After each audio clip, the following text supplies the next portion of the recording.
real exam questions.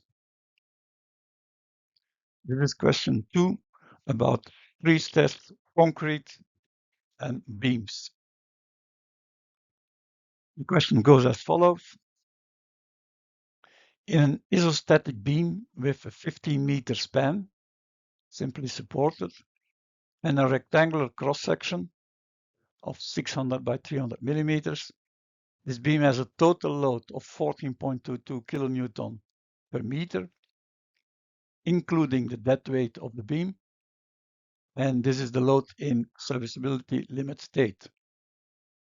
The maximum eccentricity of the pre-stressing cable, E, is 250 millimeters, and it is asked to determine the total pre-stress force in case of a mono curvature, so it means a circle, and a total loss of, or total pre-stressing loss of 20%.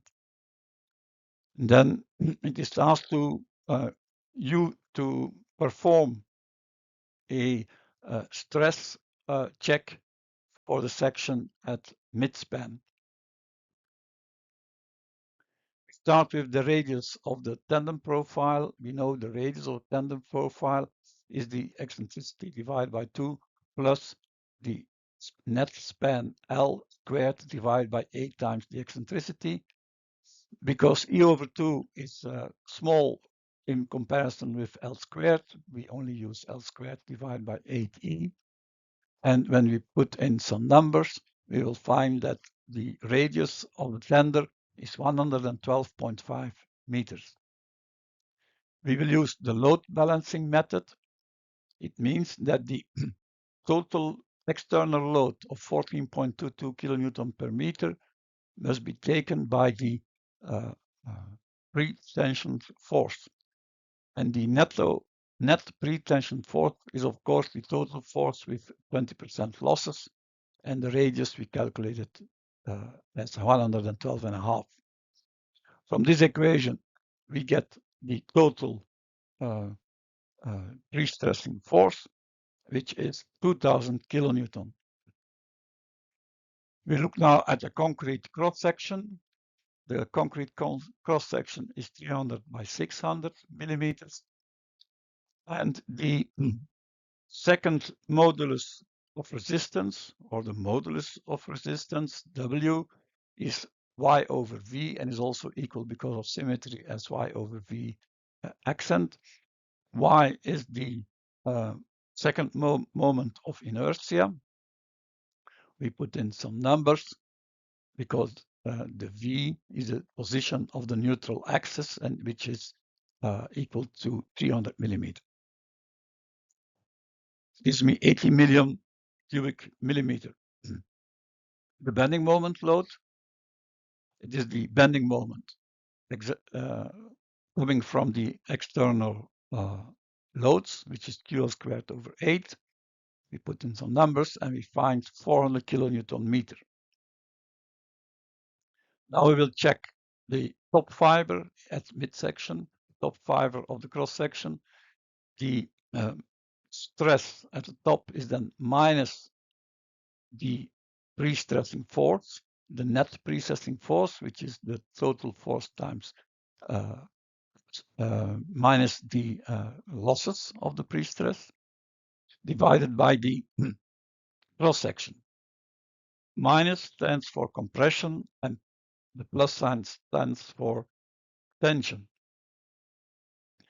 The pre-stressing cable at midsection gives you a bending moment of PE, and it's an upwards pushing bending moment, so you have there the tension sign, it's a plus. And the external forces give you also a tension, give you also a stress, but this is in compression for the top five. So we can now put in all different numbers, taking care of that we work in Newton and in millimeters.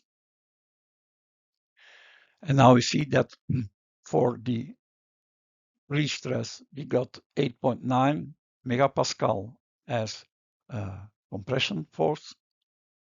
And then you will see immediately that those two factors, the bending moment coming from the pre-stress and the bending moment come from the external forces, are canceling each other out.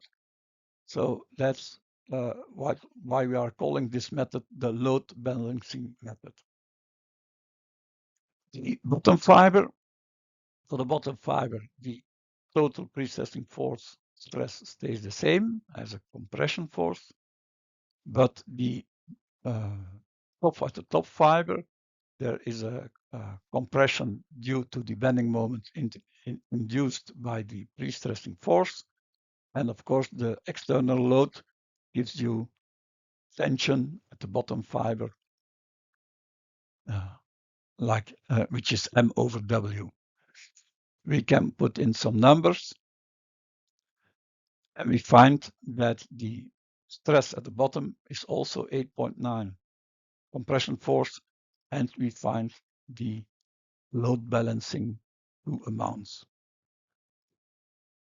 So the pre-stressing force is 2000 kilonewton, and the check on the midsection area on the top and bottom fiber, they are in compression, which is something like 9 megapascal. So this is okay.